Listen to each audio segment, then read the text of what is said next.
Hello viewers, welcome back to my channel. So here we are with exercise 5.2, example number 18.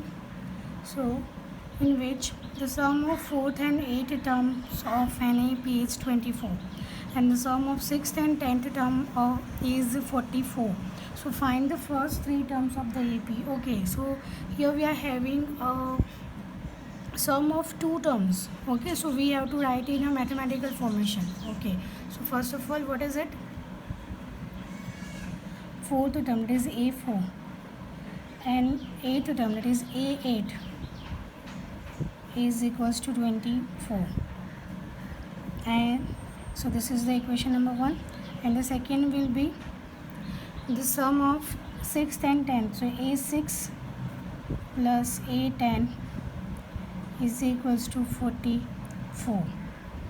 Okay, so ये हो जाएगा हमारा equation number 2. अगर हम इसको जनरल फॉर्मूला लगा के ट्राई करते हैं, सो A4 हो जाएगा हमारा, A4 will be A plus 3D plus A8 हो जाएगा A plus 7D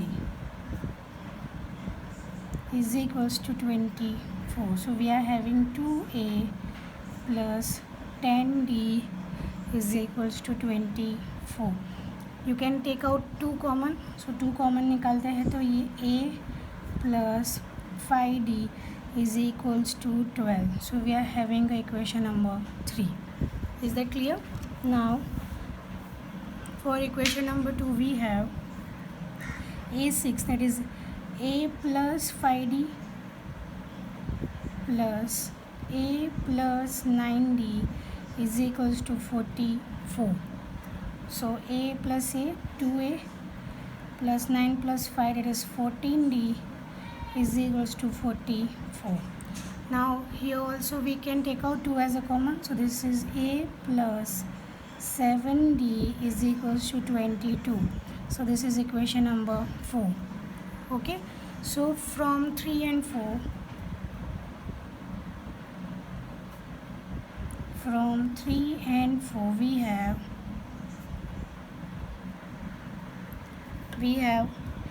A plus 7D is equals to 22 and A plus 5D is equals to 12. Okay, so now we have to find to change the sign. So this is the signs will be changed. So A minus A will cancel.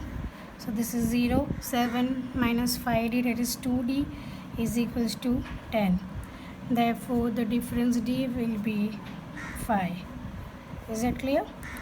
So आप 3 और 4 कोई भी equation में D का value आप रख सकते हो और उसकी मदद से आपको क्या मिल जाएगा, फर्स्ट टर्म मिल जाएगा. Okay, so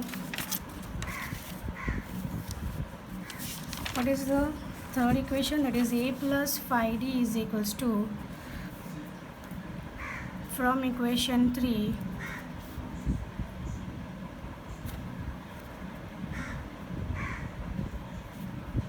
that is A plus 5D is equals to 12.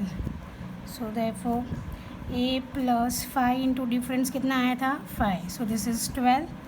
Okay, so therefore A will be 12 minus 25. So therefore A हो जाएगा हमारा -13. Okay, so what we have to find, हमको क्या फाइंड करना था, first 3 terms of this AP. Okay, so first 3 term, तो first 3 terms of AP are, क्या हो जाएगा, फर्स्ट टर्म तो हमारे पास है 13. सेकेंड टर्म कैसे मिलेगा, A plus D. So this is -13 plus 5 which is -13. First term हो गया, -13 प्लस 5 हो जाएगा -8. And the third term will be A plus 2D which is -13 plus 2 into 5. So this is -13 plus 10. So the -3. तो ये हो जाएंगे हमारे first 3 terms of this particular APs. Okay, now move on to question number 19. in which we are given a word problem. Okay so सबसे पहले तो हमें understand करना पड़ेगा कि हमको क्या क्या चीज़ें दी गई है, उसको हम मैथमेटिकली कन्वर्ट करेंगे. Okay so let's just start. Here we are having a Subba Rao started work in 1995 at annual salary of 5,000. Okay so उसने कहाँ से स्टार्ट किया था? 1995 में 5,000 से उसने स्टार्ट किया था. देखो 1995 इज़ द ईयर, उससे और सीरीज से कोई लेना देना नहीं है. अब कंफ्यूज मत हो जाना कि क्या स्टार्ट लेना है. सो 5,000 रुपीज़ से उसने स्टार्ट किया था and receive an increment of ₹200 each year. 200 rupee in each year. Okay so यहाँ पे हमको कहाँ तक? In which year did his income reach 7,000. So obviously 7,000 is the last term. Okay so सबसे पहले जो फर्स्ट टर्म आएगा वो होगा उसका 5,000, मतलब उसका जो एनुअल इनकम था वो था 5,000 rupees. Okay and every month every year each year he received an increment of 200 rupees. तो डिफरेंस कितना हो जाएगा हर एक टर्म का? 200. सो सेकेंड टर्म हो जाएगा हमारा 5,200, fourth term third term will be 5,400. Up to कहाँ तक जाएगा? हमको फाइंड करना है 7,000 तक. मतलब ये कौन सा ईयर होगा? Obviously this is the nth year. तो हम अगर n का वैल्यू फाइंड कर लेते हैं तो वो हमको ईयर मिल जाएगा कि ये ईयर में उसका जो सैलरी है वो 7,000 हो जाएगा. Okay so let just use the general formula. That is first of all first term that is a equals to 5,000. Difference है हमारे पास 200 एंड an है हमारे पास 7,000 and we want to find n. Is it clear?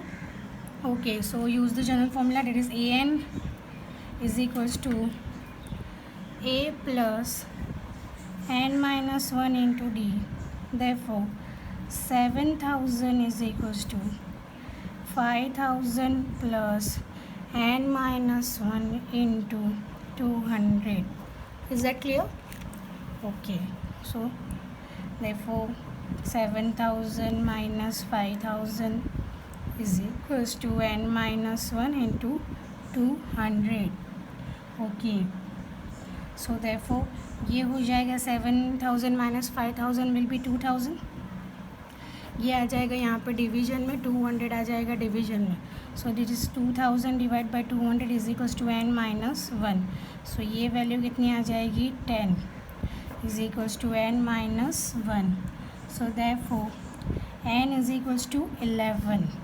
Okay n is equals to क्या हो जाएगा? 11. Okay so हमको in which year so we have to find the year. तो यहाँ पे उसने शुरुआत कहाँ से की थी? 1995 में. सो उसके बाद उसको 11 साल, मतलब हमने जो फाइंड किया which is n equals to 11.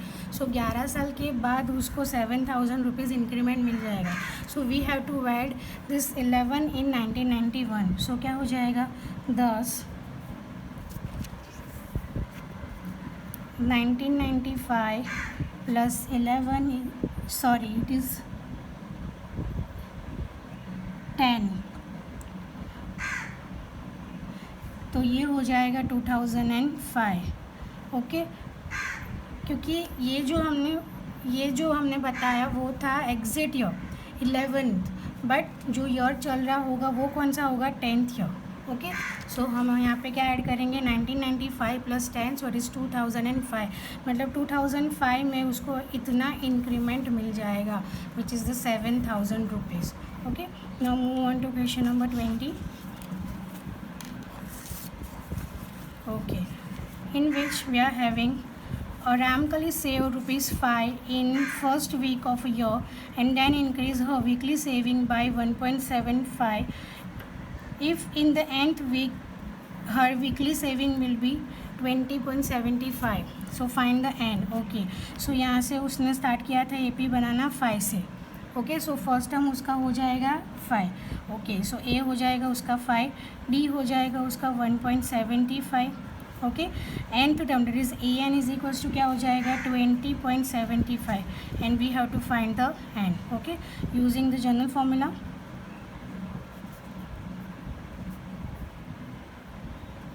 Using the general formula obviously ये हमारा लास्ट एग्जाम्पल है फॉर दिस पर्टिकुलर फॉर्मूला. उसके बाद हम सम का फॉर्मूला सीखेंगे, दैट इज़ ये जो सारी टर्म्स हमको AP की गिवन होती है उसका हम सम कैसे करते हैं और उसके आंसर्स कैसे आते हैं. So we will learn in the next video. So keep watching. So therefore an हो जाएगा an is equals to a plus n minus 1 into D.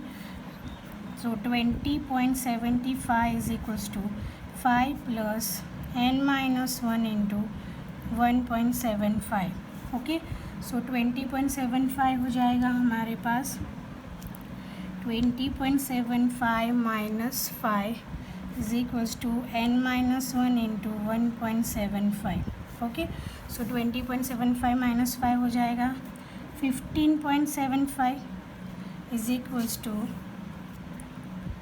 n minus 1 into 1.75. Okay. So ये यहाँ पे डिवीजन में चला जाएगा. 15.75 divide by 1.75 is equals to n minus 1. Is that clear?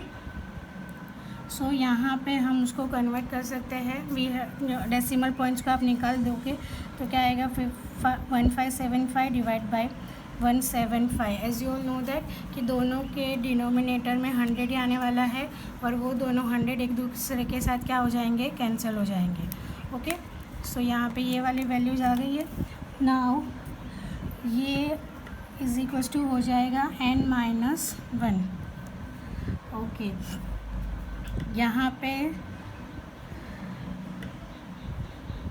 अगर इसको काटते हैं so you can have the n minus 1 is equals to 9.